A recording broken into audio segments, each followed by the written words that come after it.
welcome to another edition of Humble Theology. My name is John, and in this series we're looking at the book of Leviticus, and we're in chapter 15. Leviticus chapter 15 deals with bodily discharges. Not a pleasant topic, but as we look at it, its main focus, if you just read that, it's a relatively short chapter, so this will be a relatively short lesson.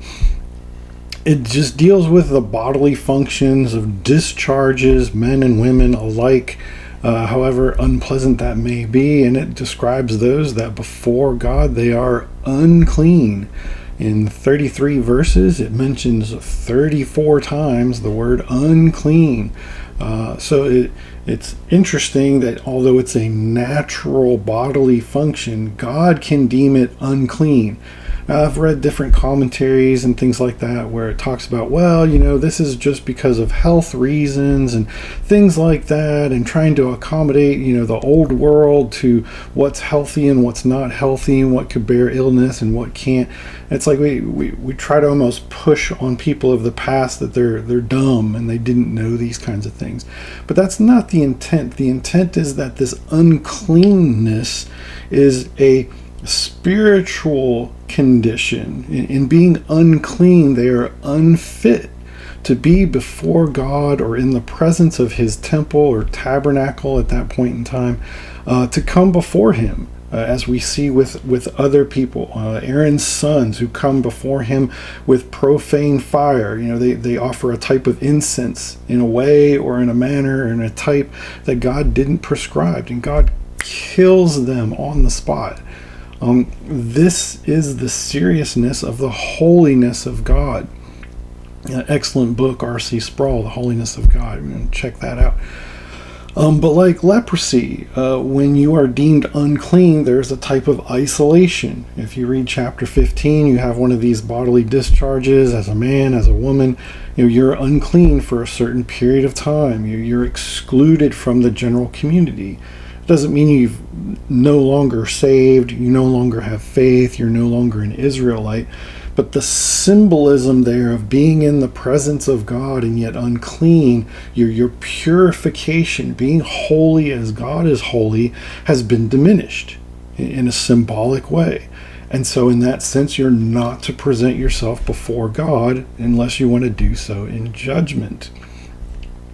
So this has the interesting connotation that, like I said, although we're God's people, we are God's people according to his mercy. And we see that within chapter 15 that even though a person is deemed unclean, they can come back before his presence and his people as being deemed clean again. But you see the spiritual significance is that after so many days, I think it's usually 7 days, they're still prescribed to do sacrifices. One of sin, a sin sacrifice, and one, a burnt offering. And these, it says, for the priest to make atonement for them. And we might think that's absurd, in our day and age, Christian America and all that kind of stuff. Well, it's just a normal bodily function. Why should that deem me? Why should I not be able to do this or to do that? Like the previous chapter we saw with leprosy, you could say, well, yeah, was someone sick? The overriding principle is don't come to church, don't bring your illness to church.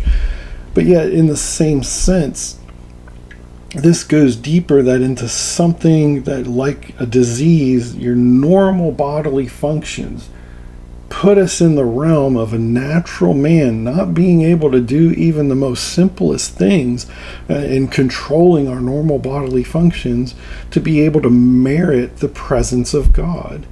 We just don't have that ability. So God has to prescribe for us how to be cleansed and what it takes for the cleansing. And again, even in the sacrifices that are prescribed, it has to be something outside of us that goes to the priest, and the priest have to use to make atonement for us. A reflection of, again, the person and work of Christ for even just our general persons to be accepted before God.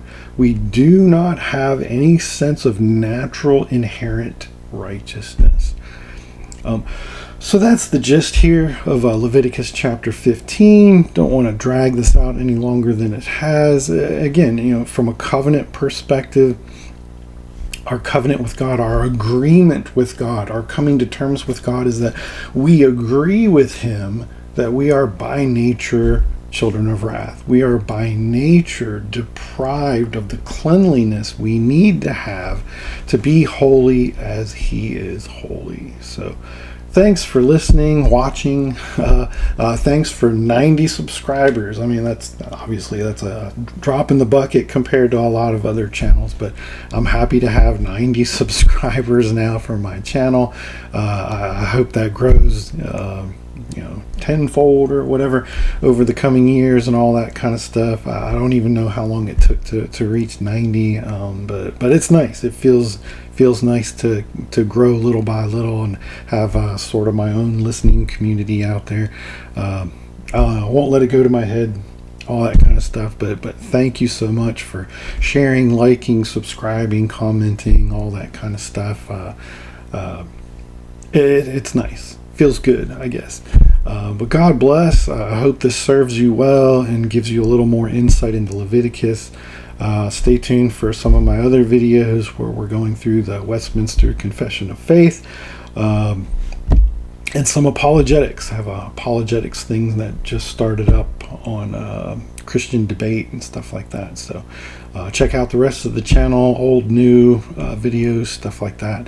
And we'll see you next time. I'll see you next. Well, I won't really see you. You'll be seeing me, but I'm looking at a bubble camera thing. So, but God bless. Take care, and you'll see me. I'll see you next time. God bless. Bye-bye.